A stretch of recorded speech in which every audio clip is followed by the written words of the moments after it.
Good evening and welcome to the Business Day. I'm Andrea Chisholm.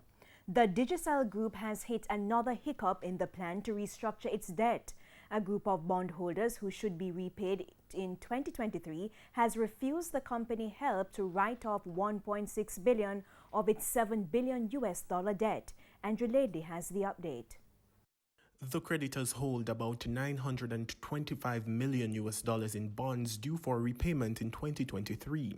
Digicel was hoping the bondholders would sign up to be repaid 2 years later than originally agreed to give itself more time to fulfill its debt obligations. But these particular bondholders are not willing to wait any longer. They are demanding their payout in 2023. Fewer than 8% of these high-ranking creditors signed up to take part in the deal, sending Digicel back to the drawing board. To make matters worse, new documents show that Digicel concluded that bondholders accepting securities of a lesser value is a superior outcome to any other option considered, including liquidation. The documents also revealed that Digicel had a deficit of $4.2 billion before its debt plan. The filings, which were submitted by Digicel to the U.S. Securities and Exchange Commission, show a combined net loss of almost $700 million in the 3.5 years leading up to September 2019. The telecoms company filed for bankruptcy earlier this month, but insisted that its day-to-day operations will not be affected by the filing. Andrew Ladley, TVJ News. The private sector organization of Jamaica, PSOJ, is calling for a roadmap which would lead to the reopening of the borders. PSOJ President Keith Duncan says the roadmap must include the steps that would inform a date for the reopening. This comes amidst concerns that the tourism industry and other linkages such as agriculture have seen a massive fallout in business due to COVID-19. The PSOJ says about 350,000 workers are out of jobs and it's uncertain when they'll resume. It's however encouraged by the significant bookings from those who want to have vacations in Jamaica.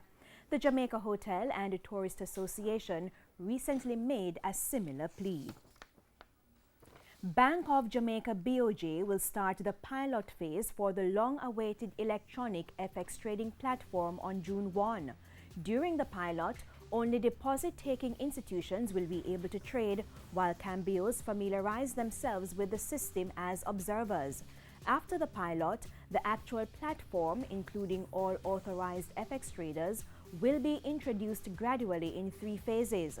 Phases 1 and 2, should be introduced before the end of 2020, while the final component should be introduced in early 2021. Currency trading ended today with the US dollar selling for $145.10, the Canadian dollar $105.81. The pound is going for $176.16, while the euro closed at $158.75.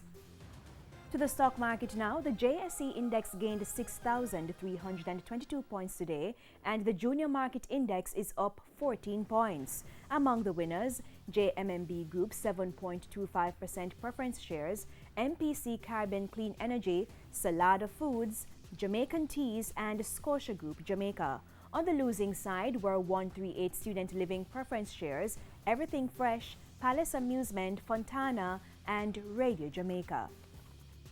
And that's it for the Business Day. I'm Andrea Chisholm. Good evening.